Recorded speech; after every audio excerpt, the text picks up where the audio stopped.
Assalamualaikum warahmatullahi wabarakatuh.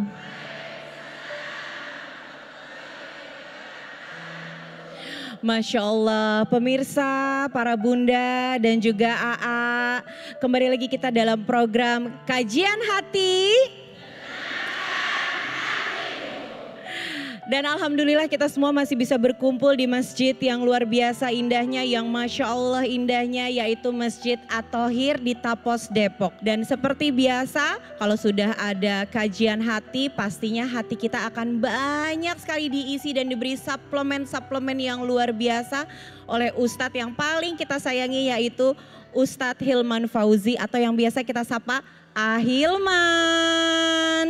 Dan tema yang dipilih pada hari ini adalah tema yang sangat related sekali dengan kehidupan kita, yaitu ketika dunia menguji, akhirat menanti. Masya Allah. Nah mungkin sama-sama kita akan langsung mendengarkan tausiah nih dari Ahilman tentang apa yang dimaksud dengan dunia menguji, akhirat menanti.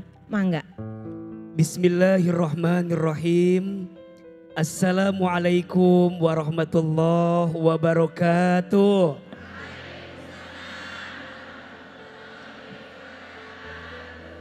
Bunda. Iya, Di antara ciri kehidupan dunia itu, salah satunya dunia ini tempatnya ujian. Allah Subhanahu wa taala berfirman di dalam Al-Quran surat Al-Mulk ayat 2. A'udzubillahi minasyaitonirrajim. Allazi khalaqal mauta wal hayata liyabluwakum ayyukum ahsanu amala wa huwal azizul ghafur. Dialah Allah yang menciptakan kehidupan dan kematian. Sebagai apa? Sebagai ujian. Maka mohon maaf, tidak ada satupun manusia yang hidup di dunia kecuali diuji dengan ujiannya masing-masing. Iya apa iya? iya. Setiap orang yang hidup pasti akan diuji. Dunia tempatnya ujian. Dan ingat, ujian dari Allah itu bentuknya ada dua. Satu, ada yang ujian itu dalam sesuatu yang menyenangkan kita. Yang kedua, ujian itu ada pada sesuatu yang menyedihkan hati kita. Makanya mohon maaf, jangan menganggap ujian pada yang nyedihin aja. Karena yang nyenengin juga boleh jadi adalah apa? Ujian. Betul? Betul. Makanya ada istilah kaya ujian, miskin ujian. Betul? Betul. Sehat Ujian. sakit Ujian. Punya pasangan yang soleh Ujian. punya pasangan yang kurang soleh Ujian. Betul? Punya istri yang cerewet Ujian. ujian. Suaminya ya Pak Ustadz ya.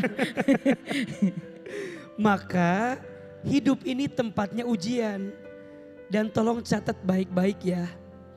Siapapun di antara kita yang ujiannya disegerakan di dunia, maka nanti hisabnya akan diringankan di akhirat. Amin ya Rabbal Alamin. Orang yang sedang diuji itu sedang diakui menjadi orang yang beriman. Orang yang sedang diuji itu sedang dijanjikan masuk surga. Amin. Kenapa orang yang diuji dijanjikan masuk surga? Iya, makin berat ujiannya, makin besar sabarnya. Bukankah surga diperuntukkan bagi orang yang sabar?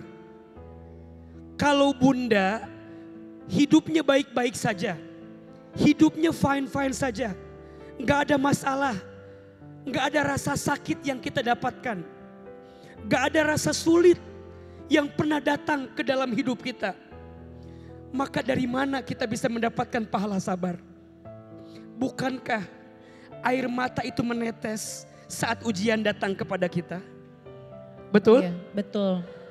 Bukankah sujud lebih lama, doa lebih panjang, bahkan bisa menangis ketika berdoa? Bukankah saat kita ditimpa dengan ujian? Iya. Berarti ada kebaikan tidak dari ujian itu? Ada. Ujian akan jadi kebaikan kalau ujian itu jadi jalan yang membuat kita makin dekat dengan Allah Subhanahu wa taala. Amin ya rabbal alamin. Bunda diuji di rumah tangga akan jadi kebaikan kalau ujian itu menjadikan kita makin dekat dengan Allah. Bunda diuji di keluarga, diuji anak, diuji ekonomi, diuji tubuh dengan rasa sakit. Semua ujian itu akan jadi kebaikan kalau jadi jalan masuk ke dalam surga. Maka Ahilman selalu menguatkan kita semua, seberat apapun ujianmu, selama di dunia biasa-biasa aja. Karena pada akhirnya akan selesai beriringan dengan waktu berjalannya. Betul? Betul. Dunia bukan akhir tujuan hidup kita. Dunia hanyalah bagian dari perjalanan kita selama hidup ini. Betul? Betul. Kalau ujian itu membuat Bunda bisa makin dekat dengan Allah, percayalah ujian itu adalah anugerah yang membuat kita dicintai oleh Allah Subhanahu wa taala. Bunda. Dan kita sudah hadirkan salah satu bintang tamu juga di sini yang juga akan mungkin langsung bertanya sama AA. Dan di sini sudah hadir ada Mbak Anastasia. Assalamualaikum Pak Ustadz. Waalaikumsalam. Waalaikumsalam warahmatullahi wabarakatuh. Perkenalkan, nama saya Anastasia Nur. Saya mau cerita Pak Ustadz. Mangga. Beberapa waktu lalu saya pernah melaporkan mantan suami saya ke polisi atas KDRT yang dilakukan terhadap saya. Saya mengalami KDRT sejak saya hamil 7 bulan anak kedua saya. Gak jarang kekerasan itu baik verbal atau fisik itu di depan anak pertama saya. Nah, semenjak itu saya mengalami trauma dan kebingungan Pak Ustadz. Langkah apa yang harus saya ambil? Karena pada saat itu saya sedang hamil dan juga saya seorang ibu yang mikirin anak saya. Kalau seandainya saya nyerah di sini, gimana nasib anak-anak saya gitu. Tapi di satu sisi saya nggak kuat juga sebenarnya. Pada saat itu saya milih bertahan Pak Ustadz. Mungkin karena saya ingin bertahan satu pihak, jadi tekanan itu nggak berhenti. Jadi verbal atau fisik itu tetap saya alami bertubi-tubi. Saya udah upayakan untuk selalu meredam amarahnya gitu. Bahkan saya tuh nggak pernah permasalahin soal nafkah. Terus saya seikhlas untuk menjadi tulang punggung di rumah itu. Jadi pada saat itu saya cari jalan keluar, cerita ke keluarga mantan suami saya gitu tentang apa yang saya alami. Tapi yang saya dapat adalah justru saya yang harus introspeksi diri dan saya harus dianggap harus sebagai istri itu harus memaklumi apa perlakuan mantan suami saya. Tapi saya manusia biasa, saya butuh tempat cerita. Akhirnya saya cerita ke kakak saya karena orang tua saya udah nggak ada dua-duanya, jadi saya cuma bisa cerita ke kakak saya. Kakak saya laki-laki semuanya,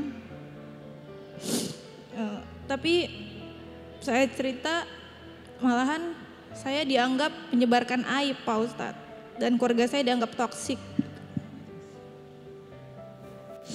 Sampai akhirnya saya dan anak-anak malam hari diusir, suruh keluar dari rumah.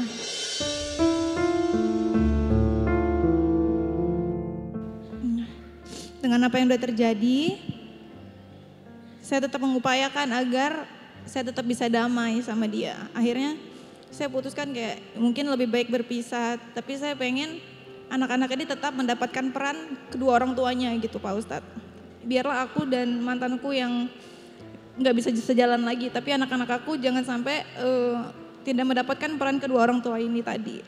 Tapi selama 9 bulan dari saya diusir itu Pak Ustadz, tidak pernah satu kali pun mantan suami saya mencari anak saya. Pada saat itu masih menjadi suami karena belum proses cerai.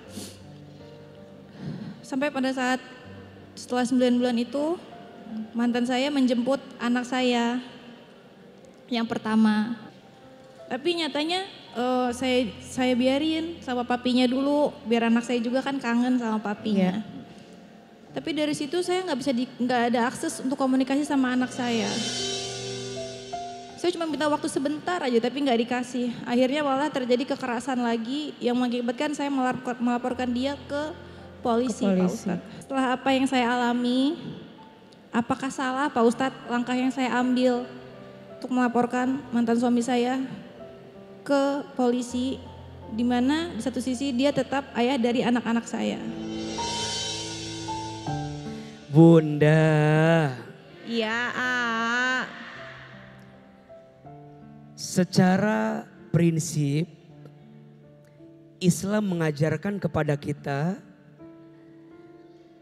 ketika kita disakiti, ketika kita dizolimi, memang sikap terbaiknya adalah memaafkan. Tapi jika dirasa kesalahan ini akan berdampak pada madharat yang lebih besar, tidak ada salahnya kita memberikan pelajaran kepada orang yang bikin kita sakit sebagai bentuk membela hak sebagai manusia. iya. Jelas sampai sini? Jelas.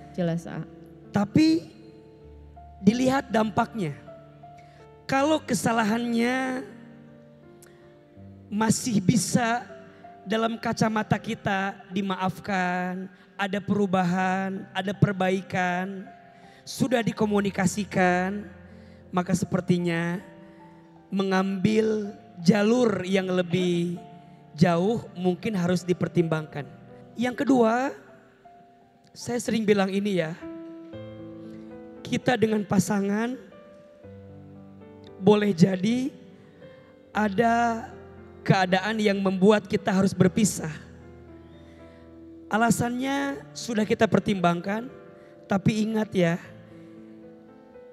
kita dengan pasangan mungkin boleh berpisah, tapi dengan anak hubungannya, pendidikannya harus tetap ada walaupun kita mungkin masing-masing. Maka sekarang kalau kita masih bisa bersama walaupun berpisah, ngurusin anak, membesarkan anak, silahkan. Makanya kita harus fokus, harus ambil konsekuensi apapun. Kalau kita udah memilih jalan sendiri, sok bismillah.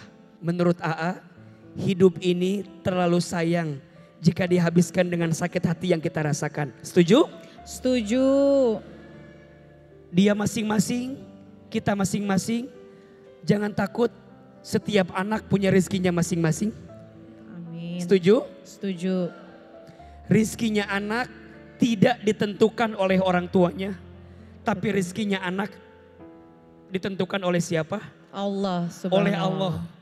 Maka percayalah, rezeki sudah tertakar, tak mungkin tertukar. Rezeki sudah tercatat, tak mungkin tersesat. Rezeki sudah dijamin, tak mungkin diambil orang lain. Selama kita yakin pasti ada catatan rezeki yang Allah berikan untuk anak-anak kita. Bismillah, Mbak Anastasia, selamat sudah lepas dari yang toksik-toksik begitu. Iya, iya. Dan menurut AA, tinggalkan yang menyakitimu, fokuslah kepada yang mencintaimu. Boleh jadi kenapa Allah belum hadirkan rasa cinta terhadap hatimu, karena di hatimu masih ada beban kebencian kepada orang yang menyakitimu. Pelan-pelan hapus, pelan-pelan tinggalkan, biar ruang di hati ini diisi dengan cinta terbaik yang Allah siapkan untuk kita ke depan. Sedih ya pastinya, nggak terima kenapa aku yang harus ngalamin ini gitu ya. Dan aku udah mengusahakan yang terbaik gitu untuk keluarga aku. Detik ini anak-anak nggak tahu. Jadi sampai detik ini aku tetap menjaga mental anak-anak aku. Kalau aku dan mantan suamiku baik-baik aja dan orang tuanya sedang bekerja untuk menghidupi kita gitu. Kasih tahu ke mereka kalau memang hidup itu nggak selamanya sempurna atau seperti mau kita gitu ya. Kita tuh cuma bisa berencana, tapi semuanya tuh Allah yang menentukan ya. Jadi aku bakal kasih tahu ke mereka kalau apa yang aku alami dan mereka alami itu yang terbaik dari Allah. Alhamdulillah aku tenang ya.